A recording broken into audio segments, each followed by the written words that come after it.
Hi guys, welcome back to August Love Story, the channel. My name is Artieka. And I'm Tommy. And today we are reviewing Married at First Sight, season 14, episode 5. The episode is titled, It's Not a Sure Thing. Yep. If you haven't already, please take a minute to subscribe to our channel, turn on the notification bell, and let's get into this review. Do it. I laugh because every time we get ready to prepare for a review, I think about the random text messages my cousin sent me. And she was like, oh, I don't like Alyssa. So I want to start with the couple that I have the least to write about, right? All right. And that's Noy and Steve. Let me pull them up on my handy dandy notebook. Noy and Steve haven't consummated their marriage yet. Seems like everything was together until he was like, you want to go camp on the ocean? And she was like, no. No, she hit her with the no, dog. I'll pass. And somebody, and I should not have been looking at this group, but it was a group, somebody was like, Steve doesn't have a job and he wants her to go live somewhere amongst wildlife. It sounds like you're trying to get me to change my life and I'm not with it. All red flags. And I was like, he's not saying let's move to a campsite. He's like, let's go camping. He just want to, go outside and sleep for a minute. And she's like, I don't do that. Catamaran boat ride that they took as a group. Noy found out that Steve had cheated in past relationships and she wanted to address that when they had their dinner that night. After the catamaran boat ride.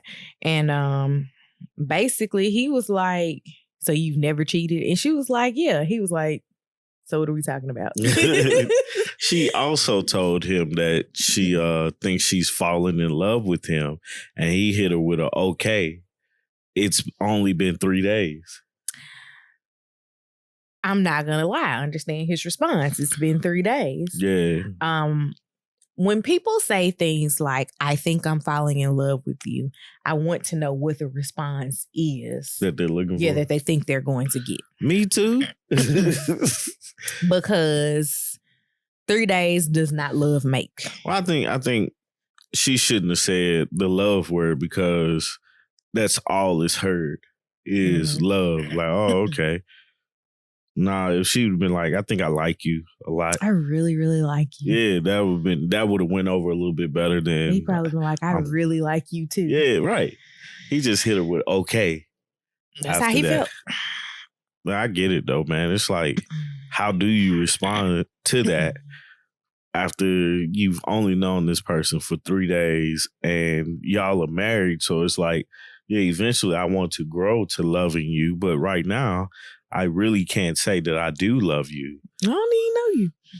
Right. I'm still trying to get to know you, and stuff like that. So I don't know. Like his response would have been one, I think a lot of people would have responded in the same manner. I think he fixed the way that she felt about his response when they were in the pool. Yeah. Because he's like, look, 3 days. Right. You're great. But I don't know you. And I'm not saying I don't know you in a negative way. It's just we don't know each other. But you know something, I just thought about this too. If the roles were flipped, if he was like, I love you, some people would look at that as a red flag. But I personally wouldn't look at it any type of way just because it's like, whoa, pump your brakes a little bit for Noy. But, it goes off a little bit better coming from the female. I don't know. I think. As I think about my past relationships and relationships that I've been privy to know, like when things happen, there have been several that people have been like, so-and-so said I love you. And I was like, Yeah. And so, I mean, I get it.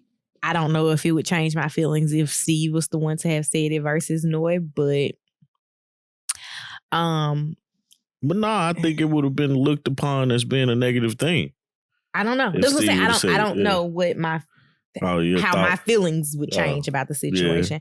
Because like I don't have weird feelings about Noi having said it, nor Steve's response, because again, you said what you feel, because Lindsey said the same thing, but Lindsey just didn't tell him, like tell Mark. Yeah. So nobody's looking at Lindsey crazy for saying, I think I love him. Because they're looking at Lindsey, or we all are looking at Lindsey crazy for another reason.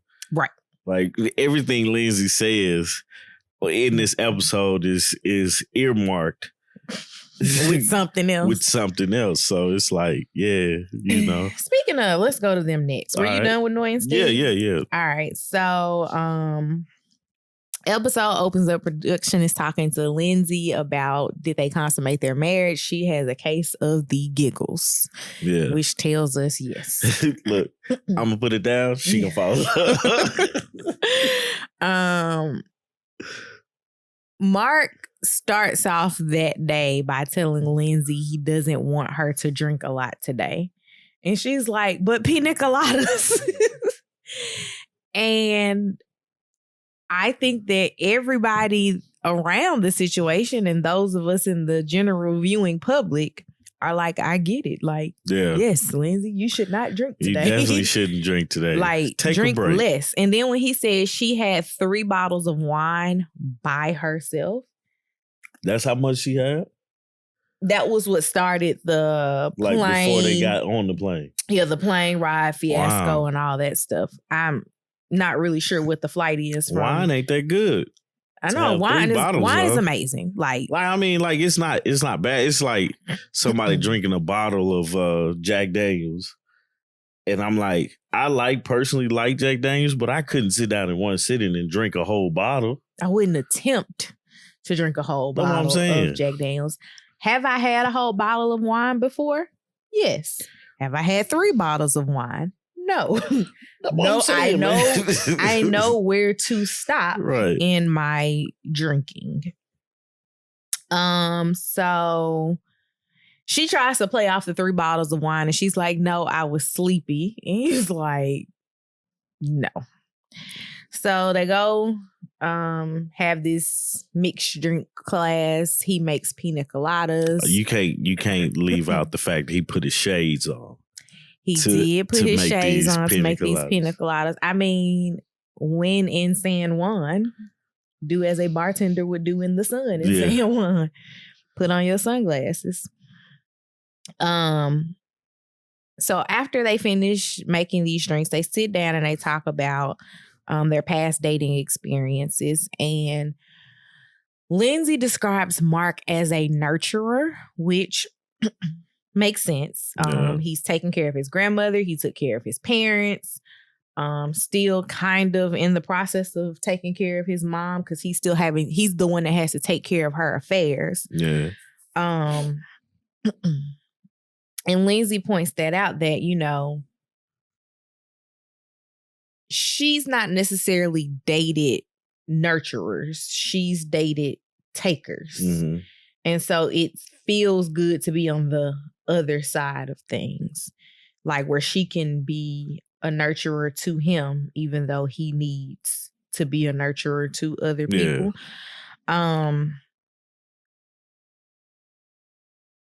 Catamaran boat ride happens. I'm trying to remember exactly how we got to the conversation with Katina. But Katina... Lindsey was like, she felt triggered. And she tries to bring up something that happened when she was like younger. Yeah. And Katina was like, you're grown. You're 35. First off, that was like Katina's Boston accent came out. Right. You heard it. She was like, you're an adult. I don't care. You need to stop saying that you're triggered because we're not doing this. Yeah. It's like, man, I don't know like who's watching or, you know, what people's thoughts are about it, but I don't think we can talk about that situation without bringing up the fact that it's a real thing. You know what I'm saying? Like, her saying she's triggered triggers Black men and women. Mm-hmm. You know what I'm saying? Because so many black men and women have died, been killed because some white woman, and no offense to any white women or white men or anybody, but fact is fact. You know what I'm saying? So many have been killed because a white woman was triggered and nothing happened to the people that killed this person. No, absolutely. You know, so or not even just killed, just harmed in general. Right. Katina speaking up, I think I can appreciate it. Her not backing down to like be nice. I can appreciate that. What I can't appreciate is Alyssa being a part of it. And that's a different subject. So, go ahead though. Alyssa, as we like flash back to the first after party, even though Alyssa wasn't on there, we know that Alyssa has had words or an issue with Lindsey in general. Yeah. So she was going to be on whoever side was opposing Lindsey. Yeah. So it didn't matter what. Lindsey could have been completely right. And Alyssa would have found an issue with whatever Lindsey said because she is team no Lindsey. Like anti-Lindsey. So. So Katina goes off on Lindsey. And like not even goes off, kind of tells her, puts her in her place. And Lindsey's like, you're rude. And continues like, I don't even care, and walks off. But Jasmina steps in to kind of smooth it over and kind of explain what's going on. The reason why. And Lindsey was like, I guess she was saying that she understands it. But everybody has that, I understand. You always need somebody in a situation that's like a Jasmina when two sides are like just going off the rails about why they're right. And Jasmina is like, hey, she's right. You have a point.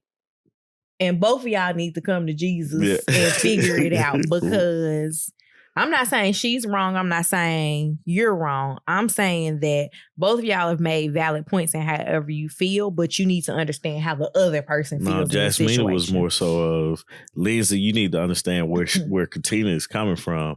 I would have said the same thing. Wouldn't have said it the same way. But remember, she also like layered it with a lot of compliments. You're a great person. Yeah. I love you. Like she laid it on thick. Yeah. That's what I'm saying. Like she didn't immediately say, Lindsey, you're wrong. She's like, no, you are great. Yeah. You're an amazing woman.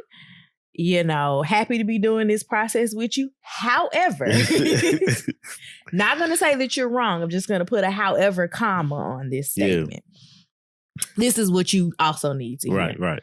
And it was crazy because as the women were sitting on the boat having this discussion, the men were on land. Like they went to a little island and the men were on land and Mark was to do another catamaran boat ride with people that we actually know.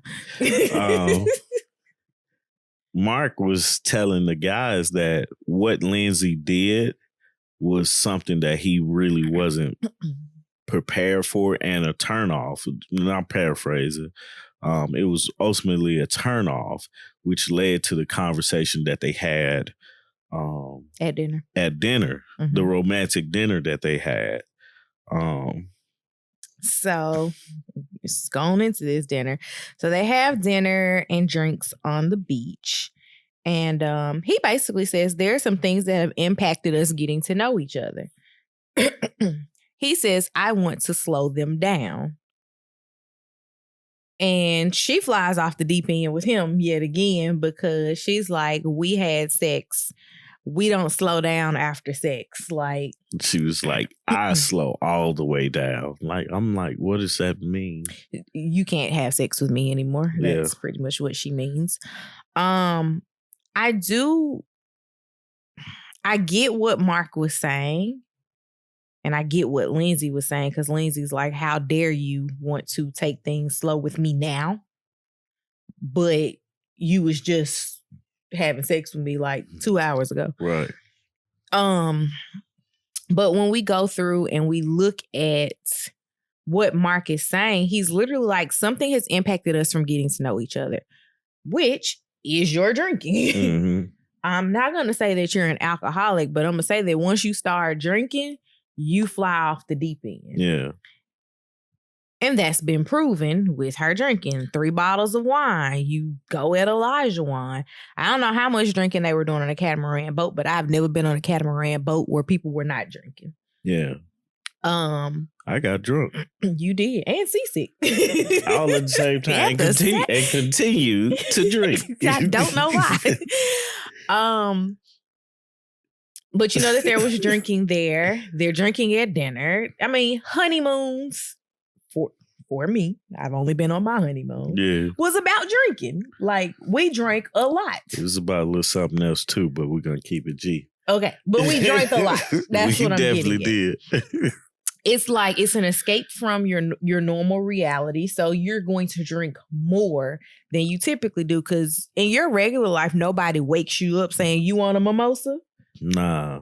Like, that's not where you got to go to work. Right. But on vacation, you can do this. So, I mean, I get Lindsey's drinking. However, yes, I do think that she's taking drinking too far sometimes. I think with the conversation as we was watching it, I think Mark's delivery of what he was saying was so confusing that it was like her anger made Mark nervous to really say what he was trying to say, or they just edited it out. But I think Mark could have delivered the message a lot better in a way of, not angering her, because none of the behavior was a surprise, or it shouldn't have been, because her daddy told him like what to expect. And need your no button right now. Right. And, it's like now as a conversation I would think he would have had with her was, how do I handle this because of your behavior? It has hindered us. Now, how do you go into the situation understanding that? Because I don't think that he meant in so many words, we need to slow this relationship down. I think that he really just meant, there's a lot going on. Right. And I'm attributing a lot of that to you. Right. And because he hasn't gotten into it with anybody. So he hadn't gotten into it. And everybody kind of likes Mark. Everybody.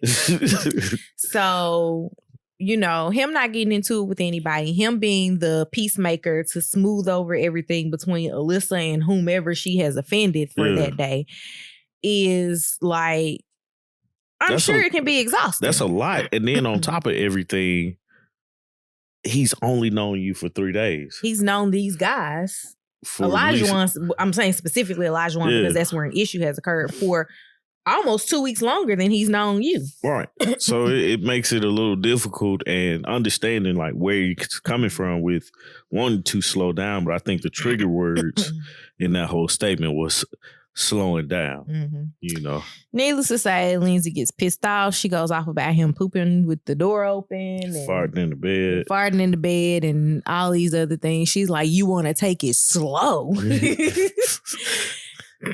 Anywho, they go back up to the room. She's still pissed off. He's like, I'm going to go take a walk. Yeah.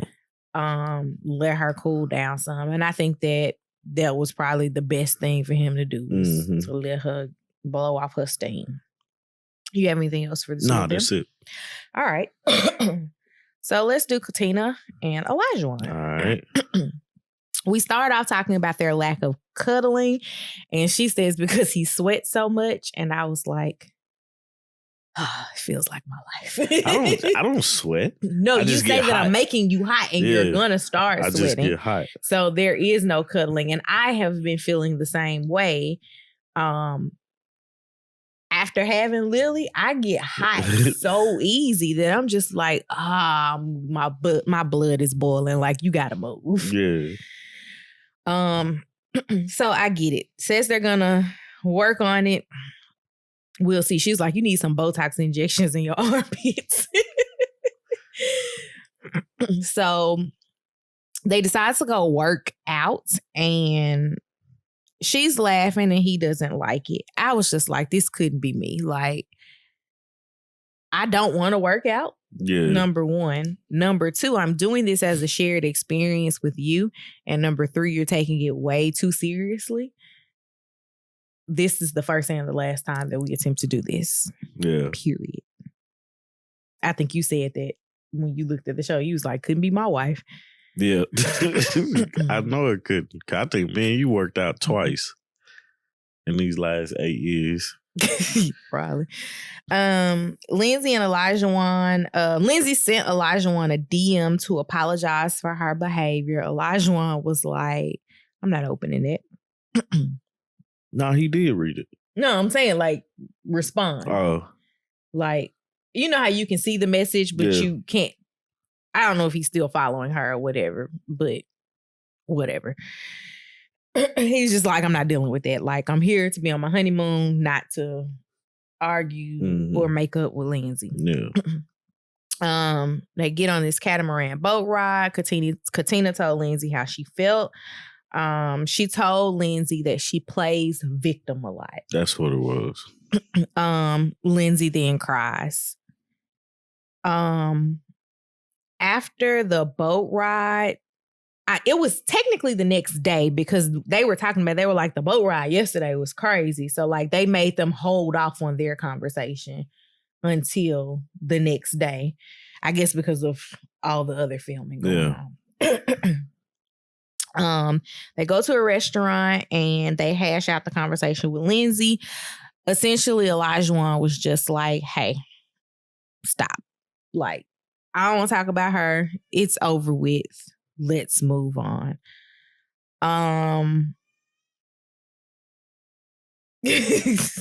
Sorry, we can hear Lily in the background. They talk about he says he doesn't want to give this energy.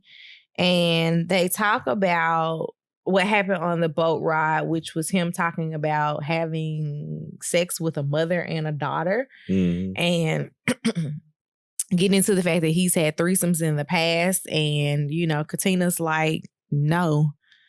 And then he tells her that he's going to delete his Instagram, basically as a way of showing his commitment to her. And I'm like, there's other things that can get you in trouble. Yeah. With the Instagram. She asked about Isaac, and I wish he would, like, I don't know. I guess it's just the way that he coped with his past. But I think it's weird because for, like, Isaac is his middle name. You know, you're like, that's still you. It's like death to Nicole. Yeah. Still like, in there. But it's like, it's weird because he's like not wanting to talk about it, you know, when she asks. Like, he just had this brain transplant and turned into a complete new person. And he's spending so much effort and time improving, like, that he's a changed person, but it's almost like he's not realizing that she didn't know who you were. She only knows who you are. You have presented Isaac on a platter.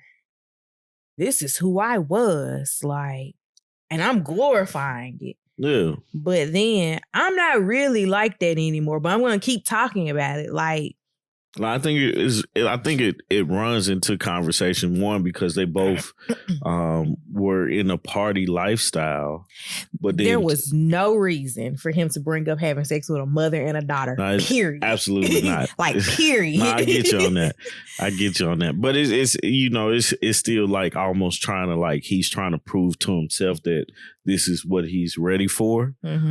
He, like, I truly believe that he likes Katina and thinks she's really pretty and everything like that. But in the, you know, he just seems to be compensating for something with you know, with Isaac. Yeah.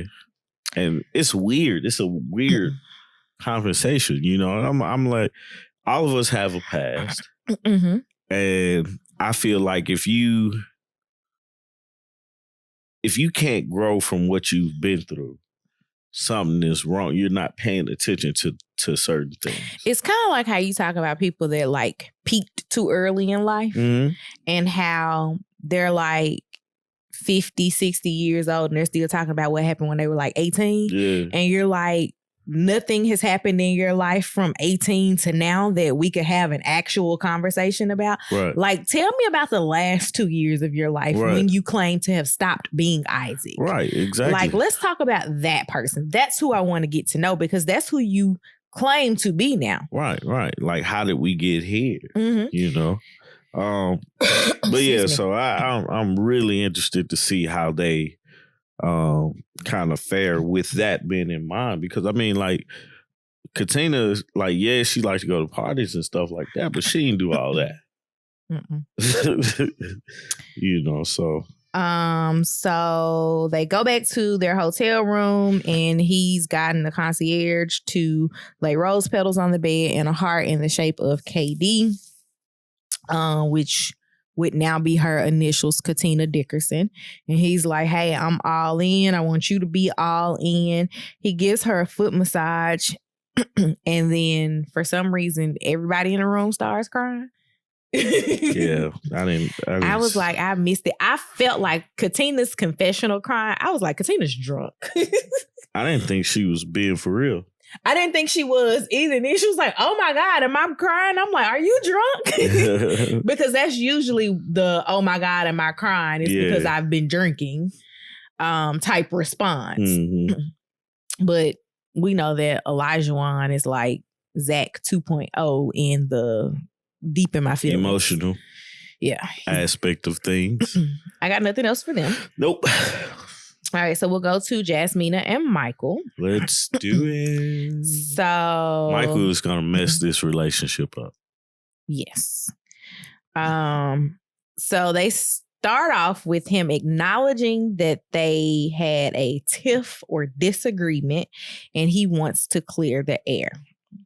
This was over breakfast. She was basically like, look, I can't get what your sister said out of my head about you always looking at the negative side of things. And he's basically like, I'm a realist. He mentions all of the losses in his life and how they've made him a loner. And that's why he thinks like that. The worst of situations. Yeah. She's like, I have to accept it until you show me something else. So they get on a catamaran boat ride, apparently something that I would not call interrupting Michael.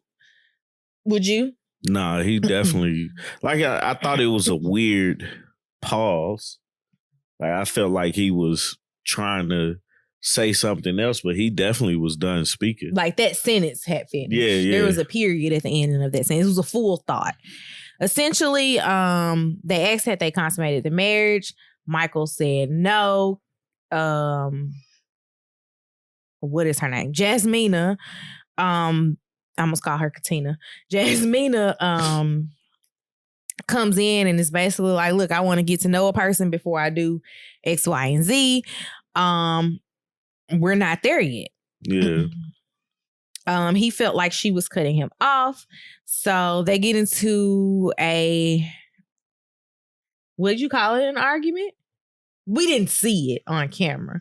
Yeah. But apparently Jasmina felt very strongly about it, as did Michael. He told her that she needs to apologize for cutting him off. And then he told her that she did not apologize the correct way. What was her apology? I'm sorry you feel that way. I've apologized like that. Yeah. Was that wrong? I don't know. I don't know why you apologize like that. So I'm saying, like, in general, like, is it wrong to say, I'm sorry you felt that way? I don't guess so. My cousin said, saying, I'm sorry I did that is an apology. Saying, I'm sorry you felt that way is not an apology. But I feel like if I didn't do anything wrong, we don't have a reason. I don't know, man. I'm kind of weirded out about apologies and saying I'm sorry and stuff like that, because it's like, yeah, I say I'm sorry, right? And I apologize to things, but it's like those are just words. The true apology is changed behavior, right? I don't think he I didn't like that he was like, you need to apologize to me. I don't feel like that's me telling a person they need to apologize to me doesn't make me feel like the apology was warranted. Mhm. You know what I'm saying? It's kind of like when you tell Lily, now say you're sorry. Right. And she's like, sorry. She don't really mean it. Right. That's what I mean by that. It's like, you know, like have the conversation and move past it. Mm-hmm. Therefore, you won't be in this argument like this because, I mean, asking a person to say sorry, honestly, man, is a little bit childish. In my eyes. Somebody else may think something different, but in my eyes, that's a little bit childish because if you know that you wronged the person, apologizing and corrective action comes behind that. Mm-hmm. If you tell me to apologize, all right, I'm sorry, and I'm moving past it, I probably would do it again because... Especially if I don't even know what I really did. Right. What's required is just for me to say I'm sorry. Mm-hmm. Instead of the changed behavior and having the conversation. So I, like, from the jump, when she was like, he asked me to apologize, I was like, Michael's going to mess this up. You know? So they agreed to disagree, and neither one of them likes the agree to disagree. You can tell they both had sour faces after it. They was like, So then he says that he accepts her apology, and then he apologizes about his delivery. He said it was both abrasive and aggressive. And I'm like, I could see that. And I say that about you a lot, that it's not what you say, it's how you say it. When Tommy has to text people like things that can get lost in translation, I'd be like, hey, give me your phone. Yeah. Because you're about to say something absolutely rude and disrespectful. And you're like, no, I'm just saying it flat out. Okay, there's a way to say things. The sick thing about it is I do it with a smile. Not even knowing that it's just like, tell me this gonna come off wrong. Right. So I think Michael needs someone. He needs the little angel sitting on his shoulder saying, Yeah, put it like this. Really back in. Say it this way. That's not what we're saying. Just say okay. It's so many messages that I've erased and just said okay. Because you guys still not done what you get. Man, still work in progress. So I don't have anything else for them. Do you? I'm trying to think. He finally accepts her apology. Like the fact that he apologized for being abrasive and being that direct and her not asking for an apology, and then says, hey, I'm gonna work on that and I'm gonna fix it quickly. That's how an apology should go. So hopefully hopefully that's understood and like can be the dynamic and going forward. Yeah. So, but that's all I had to say. So, last couple, Alyssa and Chris. I'm not gonna lie to y'all. I'm ready for Alyssa to get home and be like, I can't do this anymore, and we don't have to see her anymore. Yeah, I'm really interested to see what the experts have to say about how she's acted, her thoughts, because she's pointing her finger at them, saying that they didn't get it right. I mean, there's been a lot of times they haven't gotten it right. Right. Don't get me wrong. But a lot of the times they've made it past this. Did you try? No, she didn't. She did not. All right, so we start off with the two of them waking up alone, and she is starting out on camera playing the victim. She's literally like, why me? Right. So Chris taking this in stride, which is obviously production led. He's gonna he planned for them to go paddleboarding together. He had never been paddleboarding. She had been paddleboarding, and she was like, okay, I'll agree to do this because I don't have to be next to him. But it can still be a shared activity. And it seemed like she had started having fun because he wasn't good at it. Yeah. Like she was enjoying being able to laugh at him on the paddleboarding. So after they finished that, she says that the experts did not do this right. And she told him that she met with a psychic who told her that she was going to meet her soulmate and that he had pretty eyes and an eagle tattoo. And I was like, if a psychic told you were going to meet your soulmate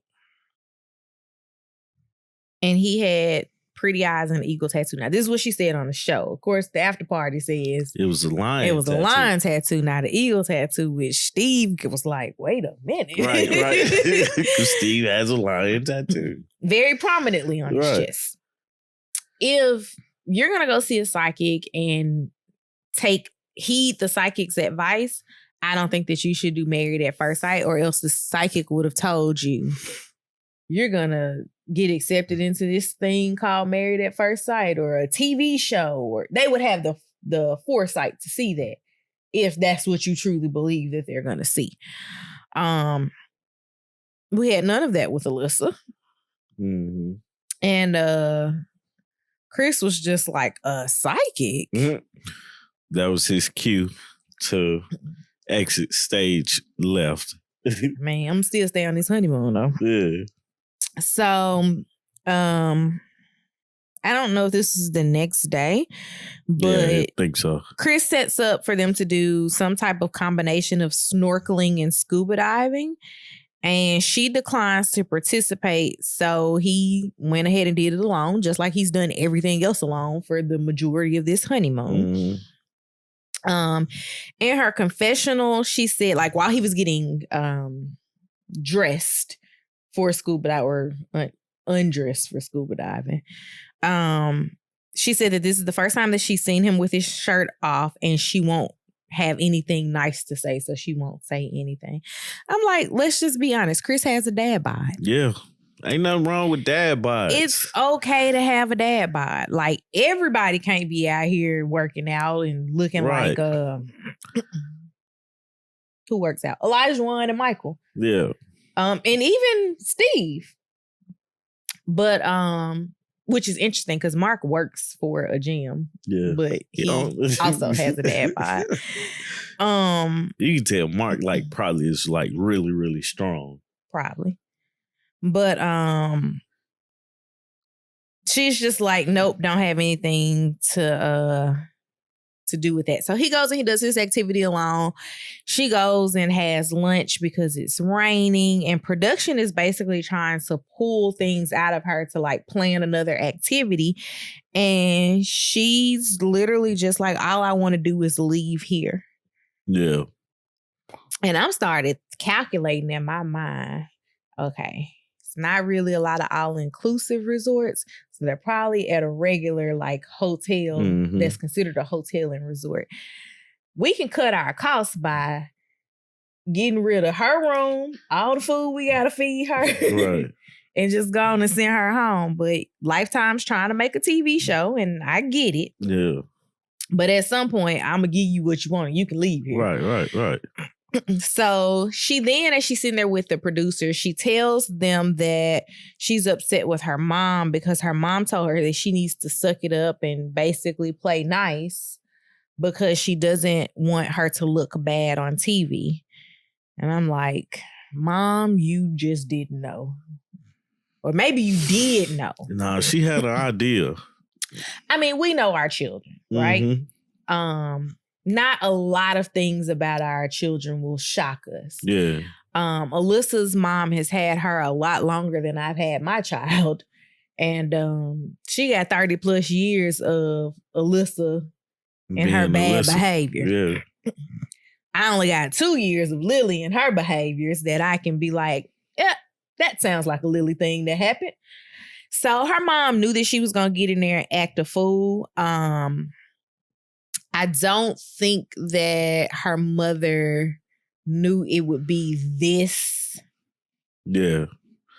elaborate. She didn't think that it was going to come out the way that it was coming. I don't believe that how it's coming out now, because Alyssa's it just gets worse every week. Like, like it just gets worse and worse because it's like Chris is like, could I have a worse wife? Hold my beer. Right. You ain't seen nothing yet. Like it's just really sad that she signed up for this. Like if I have never, outside of Chris from the previous season, Atlanta. Yeah, from Atlanta season, I've been like, nah, she never should. She took a spot. Mm-hmm. You know what I'm saying? She shouldn't have signed up for this because she's looking for this prince and she got Chris, who's a regular person, who's like, he's a realtor. Chris from Atlanta at least played nice at the wedding. Yeah. He even played nice at the honeymoon. Mm-hmm. It was just, he started, I think, in my mind, this is what happened. He started texting old girl and he was like, what I got, I feel like look better than this. So I'm finna see if I can weasel my way back into this. And I mean, I do this TV stuff over here, but I'm gonna try to get with what I've had in the past. It's crazy because you look at Chris and you're like, man, it's like, nah, Chris, he's not a looker, right? No. But you can get to know this guy. You can, like, they matched you up for some reason. Why not be curious enough to see why they matched you up? All people in successful, happy marriages are not married to someone that is or was their type. Yeah. Like, there have been so many people. Like, I look at one of my family members. She's very petite, and she dated before her husband really tall men. And then she got married. I mean, her husband's still taller than her, but like, you're not getting what you wanted. Yeah. Or I won't even say what you wanted. It's just, that's not your type. It's like, it's not even a sense of having a type. It's just a sense of, do you get along with this person? Are you guys congealing in a way that, you know, you have fun? Because you think about it, man, like looks fade. Mm-hmm. You know, they say black don't crack, but you know, looks fade, man. It might not crack, but it can change up on you. It definitely ages. And it can age beautifully. Don't get me wrong with that either. But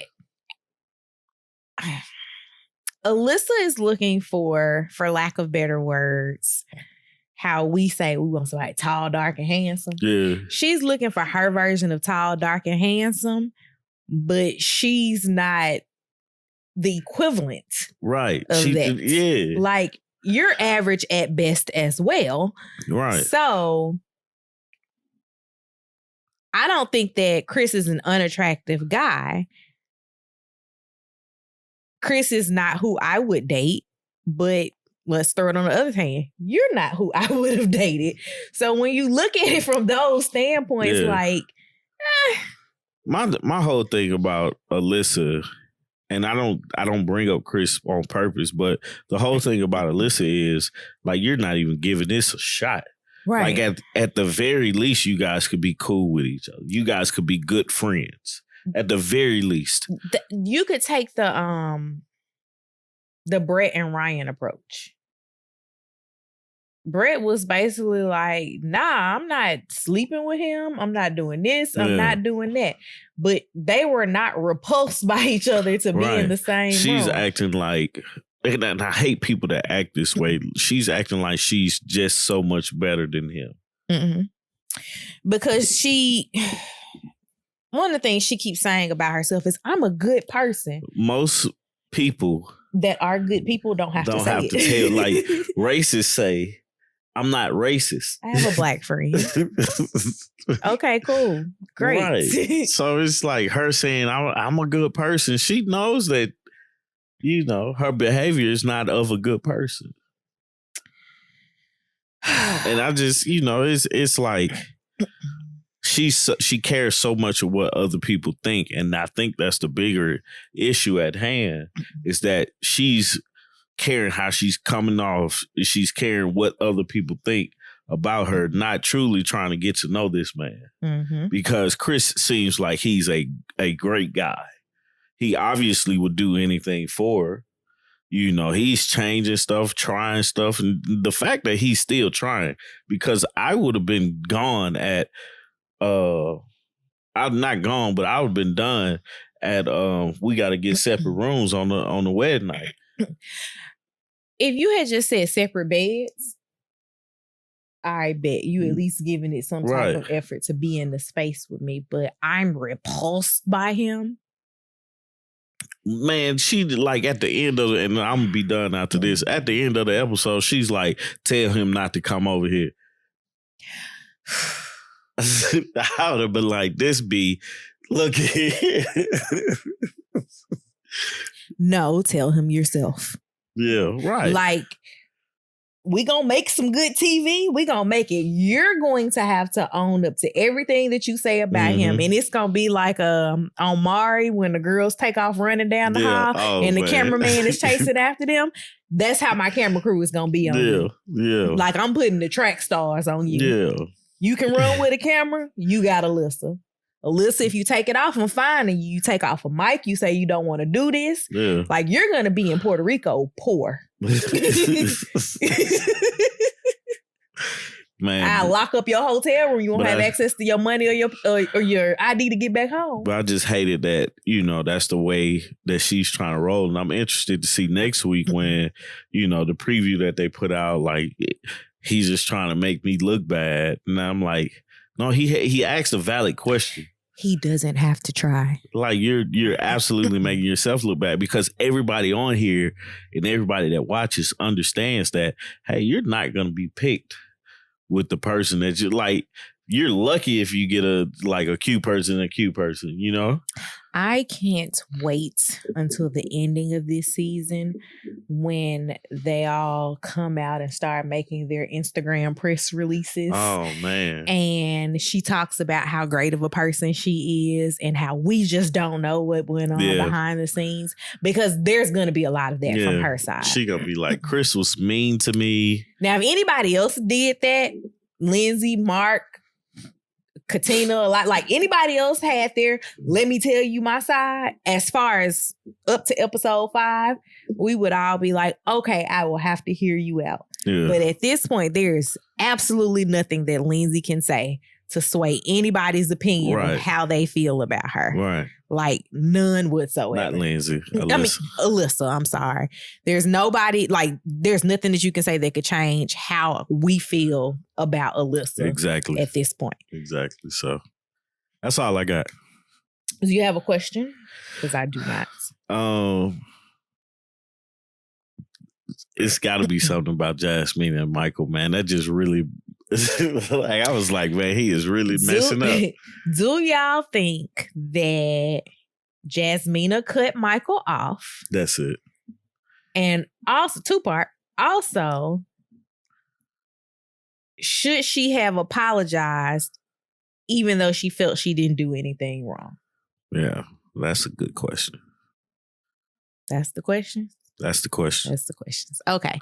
If you guys haven't already, please take a minute to subscribe to the channel, turn on the notification bell, and like this video, this video, give it a thumbs up. And on Sundays, I didn't upload last week's for us, but I'll do them going forward. Check us out with Jack and Glenn, Chloe Johnson, and I'm not sure who else is joining us this week. We're going to be talking about Married at First Sight season 14 with them over on Jack and Glenn's channel. I will try my best to remember to also put a link in the description box that goes directly to their channel. Most of y'all know who Jack and Glenn are because y'all were there with us 2 seasons ago? I don't know. Maybe. Yeah. 2 seasons ago. Atlanta was the season. Yeah. Y'all were there with us when we were reviewing the show with them as well 2 seasons ago. Yep. All right. You got anything else? No, that's it. All right. Bye, y'all. Peace.